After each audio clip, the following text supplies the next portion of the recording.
안녕하세요. 청담만즈피부과 권영신 원장, 조영민 원장입니다.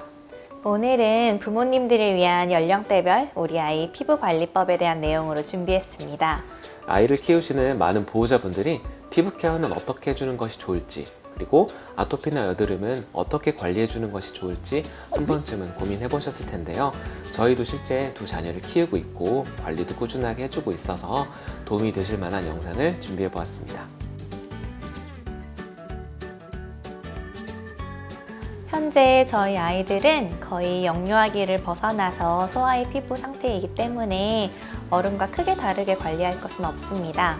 그러나 두 아이 다 피부가 건조한 편이고 한 아이는 아토피 피부염도 있어서 적절한 수준의 온습도, 즉 온도는 20도에서 24도, 습도는 40%에서 60%를 항상 유지하는 데 신경 쓰고 있고요. 긴 시간 목욕하게 되면 더 건조해질 수 있어서 목욕은 짧게 하고 보습은 충분히 하려 노력하는데 만졌을 때 건조한 느낌이 들면 시도 때도 없이 발라주고 있습니다. 자, 연령과 상관없이 적절한 온도와 습도를 유지시켜주고 보습을 많이 해주는 것은 피부 관리의 그냥 기본입니다. 처음 이제 아기 태어났을 때 보이는 태지 같은 경우는 피부 각질이랑 기름으로 구성되어서 피부의 장벽 기능에 도움이 되기 때문에 그거는 억지로 닦아내실 필요는 없고 그대로 두시는 것을 권장드립니다. 그리고 이제 신생아 시기에 흔히 얼굴에 비립종이나 얼굴이나 이마, 두피에 지루성 피부염이 올 수가 있고 신생아 여드름이라고 모낭형스럽게 올라오는 것도 보일 수가 있는데요. 이거는 엄마의 호르몬 영향과 아직 완벽하게 발달이 안 된 아기 피부 상태 때문에 발생하는 거기 때문에 시간 지나면 저절로 대부분 사라지니까 걱정하실 필요가 없습니다.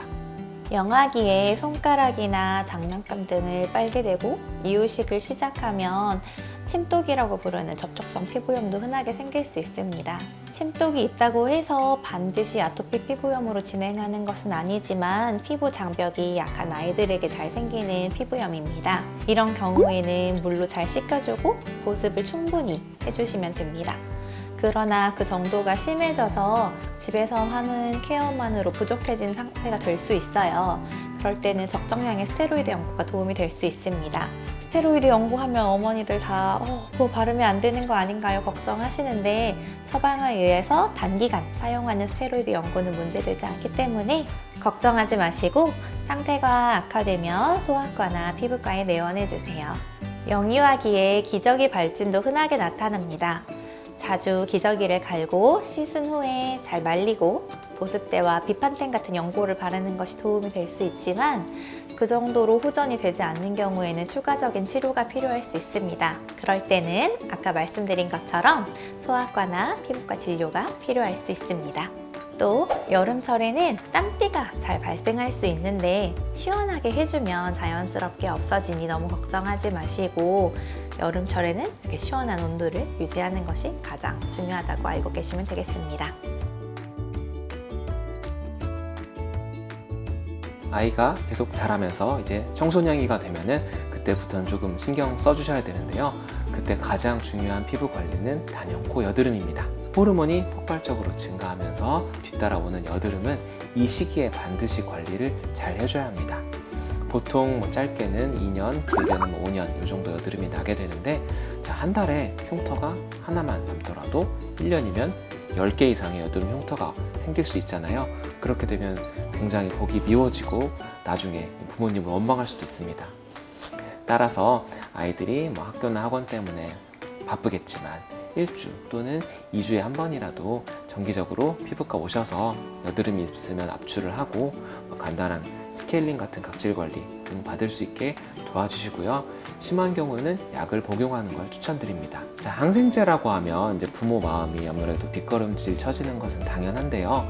여드름 항생제의 경우는 몇 달을 먹더라도 안전한 편이기 때문에 적절할 때는 쓰는 게 훨씬 이롭습니다. 그리고 이제 아이들 태권도장 보내는 부모님들 많이 있잖아요. 그 부모님들께 드리고 싶은 말이 있습니다. 태권도장을 가게 되면 양말 벗고 맨발로 활동하는 경우가 많기 때문에 아이들이 사막 위에 쉽게 옮을 수가 있습니다. 가능하면 양말을 꼭 신겨주시는 게 좋고 주기적으로 아이 발을 한번 살펴보세요.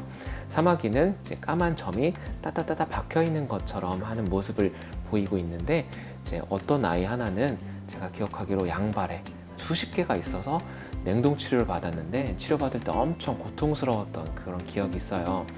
몇 개 없을 때 초기에 치료를 하게 되면 단기간에 치료할 수 있기 때문에 태권도장 보낼 때는 양말 신기기 그리고 손 발바닥 자주 엄마가 지켜보기 해주시기 바라겠습니다.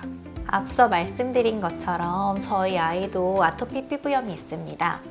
어릴 때만 해도 항상 볼에 진물도 많이 나고 너무 빨개서 데리고 다니다가 지나가는 사람들이 애 얼굴 왜 이렇게 빨개요? 이렇게 걱정된다는 말 한마디도 그렇게 상처를 받고 속상하더라고요. 그런데 현재는 거의 다 좋아져서 이렇게 온도 습도 관리랑 보습 관리만 잘하면 깨끗하게 피부를 유지하고 있습니다. 그리고 건조한 피부를 가진 어른과 아이 모두에게 아토피 아이를 키우는 부모의 마음으로 진료를 하고 있다는 것을 알려드리고 싶습니다. 우리 피부는 약산성 상태로 되어 있습니다. 그래서 그 상태를 깨트리지 않기 위해 약산성의 클렌저를 사용하시는 게 좋습니다. 보습제의 경우에는 자극적인 성분이 들어가지 않은 무향료 제품을 저는 추천드리겠습니다. 이번 영상에서는 우리 아이들 피부 케어하는 방법에 대해 알려드렸어요. 도움이 되셨으면 좋겠습니다. 이번 영상이 유용하셨다면 좋아요와 구독, 알림 설정까지 부탁드리겠습니다. 안녕!